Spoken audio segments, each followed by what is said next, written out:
How to understand spirituality and live happily. Beyond dogma. The quest for self. The question of how to understand spirituality in order to live happily is perhaps one of humanity's oldest and most fundamental inquiries. In a modern world often dominated by materialism, performance, and instant gratification, this quest for a deeper dimension of existence is re-emerging with new vigor. It does not necessarily represent a return to religion, but rather a thirst for meaning, connection, and authenticity. It is crucial, from the outset, to distinguish spirituality from religion. While religion can be a spiritual path for billions of people, it is often defined by a set of dogmas, rituals, and institutional structures shared by a community. Spirituality, on the other hand, is a fundamentally personal endeavor, an inner quest that may or may not be framed by a religious context. It is the journey of the individual soul seeking to understand its place in the universe, to connect with something greater than itself, and to live in harmony with its deepest values. An atheist contemplating the majesty of a starry night and feeling a sense of unity with the cosmos is having a profoundly spiritual experience. This essay aims to deconstruct the facets of spirituality and offer practical, concrete ways to integrate it into daily life.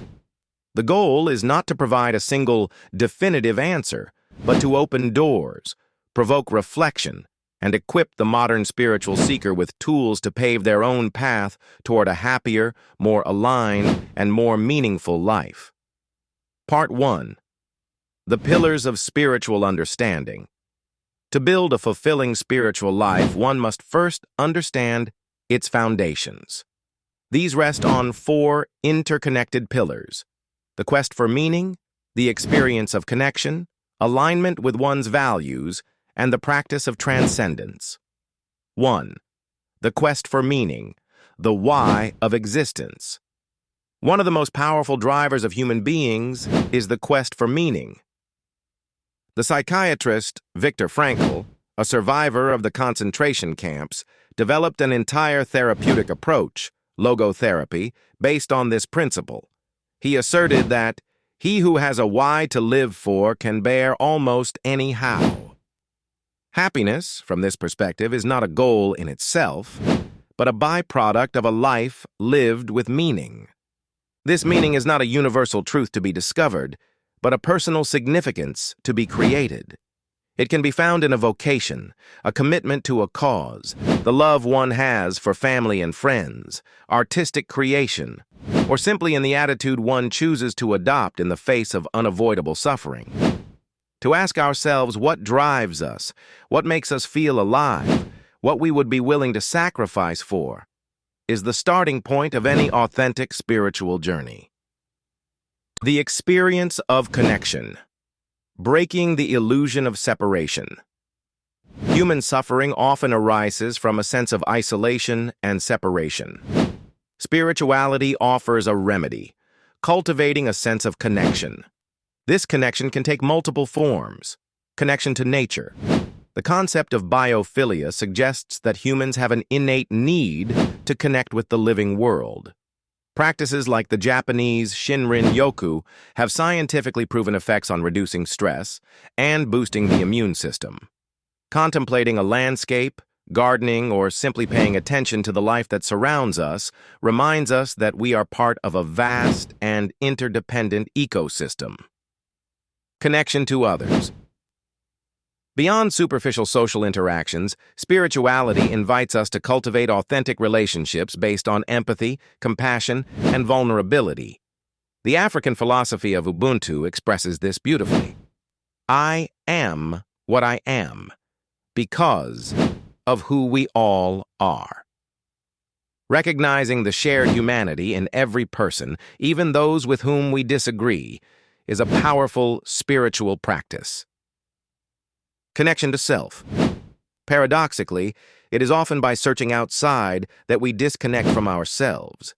Spirituality is also a return inward, an attentive listening to our intuitions, our emotions, and the needs of our body. Connection to the greater. Whether one calls it the universe, consciousness, God, the Tao, or the Source, it is about recognizing that our individual existence is part of a much larger reality. This feeling, sometimes described as an oceanic experience, brings humility, wonder, and a deep sense of peace. 3. Alignment with values. Integrity as a compass.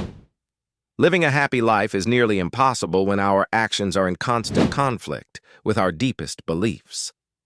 Spirituality is an invitation to integrity. The first step is to clearly identify one's core values: love, freedom, security, honesty, creativity, justice. Once these values are identified, they become an internal compass to guide our choices, whether they are major or daily. Living in accordance with one's values generates a sense of coherence, inner peace, and authenticity that is an essential component of lasting happiness. 4th, transcendence. Moving beyond the limits of the ego. The ego is the part of us that identifies with our name, our history, our possessions, our social roles. It is necessary for our survival, but its tyranny is a major source of suffering. Spirituality invites us to transcend the ego, that is, to realize that we are much more than this mental construct. The peak experiences described by psychologist Abraham Maslow, where the sense of self fades in favor of a feeling of unity and ecstasy, are moments of transcendence. Meditation, prayer, immersion in art, or nature are paths to temporarily dissolve the boundaries of the ego, reduce anxiety, and touch a deep inner freedom. Part 2. Spirituality in practice. A toolbox for daily life.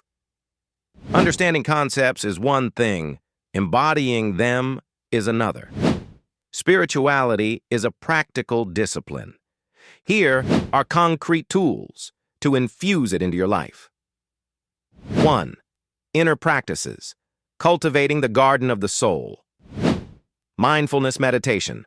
More than just a relaxation technique, it is a training of the mind. It involves sitting, even for 5 minutes a day, and bringing one's attention to an anchor point and observing the flow of thoughts without identifying with them and without judgment. Neuroscience has shown that this regular practice changes the structure of the brain, reducing the activity of the amygdala and strengthening the prefrontal cortex. It is the ultimate tool for calming mental chaos and creating a space between stimulus and response.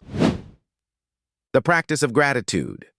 The human brain has a negativity bias, a tendency to focus on what is wrong. Gratitude is the antidote. Keeping a gratitude journal where you write down 3 things each day, no matter how small, for which you are grateful, literally reprograms the brain to see the positive. This simple practice, and supported by numerous studies, is one of the fastest and most effective ways to increase one's level of happiness. Introspection through writing. Journaling is a dialogue with oneself. It is a safe space to unload raw thoughts, explore emotions, celebrate victories, and analyze failures without fear of judgment. Guiding questions can help. When did I feel most alive today? What fear held me back? If I weren't afraid, what would I do? It is a powerful tool for clarification, emotional release, and self-knowledge. 2 outer practices. Embodying spirituality in the world's selfless service and altruism. Turning towards others is one of the surest ways to forget one's own worries and find meaning in life. Service, or seva in Indian traditions, does not need to be a grand humanitarian project. It can be helping a neighbor, volunteering at a local charity, offering a listening ear to a friend in need, or simply practicing small acts of kindness daily. Altruism generates what is known as the helper's high, a state of euphoria followed by a period of calm, and strengthens our sense of connection to humanity. Conscious consumption: Every act of buying is a vote. Spirituality extends to our way of consuming. Asking ourselves where the products we buy come from, what their social and environmental impact is, and whether we really need them, is a spiritual practice that aligns our actions with our values of respect for life and the planet. Personal ritual. Creating your own rituals can anchor spirituality in daily life. This could be lighting a candle in the morning while setting an intention for the day, taking a few moments to breathe consciously before each meal, or creating a small personal ceremony to mark the changing of the seasons. Rituals give meaning and a sacred character to the ordinary moments of life. Conclusion. A lifelong journey. Understanding spirituality and living happily is not a destination to be reached, but a dynamic and continuous journey. It is a dance between introspection and action, between solitude and connection, between being and doing. This path requires curiosity to explore different philosophies and practices, courage to confront one's own shadows, and above all, an immense dose of patience and self-compassion. There will be moments of clarity and wonder, and moments of doubt and darkness, what mystics call the dark night of the soul. These difficult periods are not failures, but crucial stages of growth. Ultimately, a spiritual life is a life lived with intention, awareness, and heart. It is the realization that every moment, every breath, every encounter is an opportunity to connect more deeply with oneself, with others, and with the mystery of existence. And it is in this connection that the most authentic and lasting source of happiness resides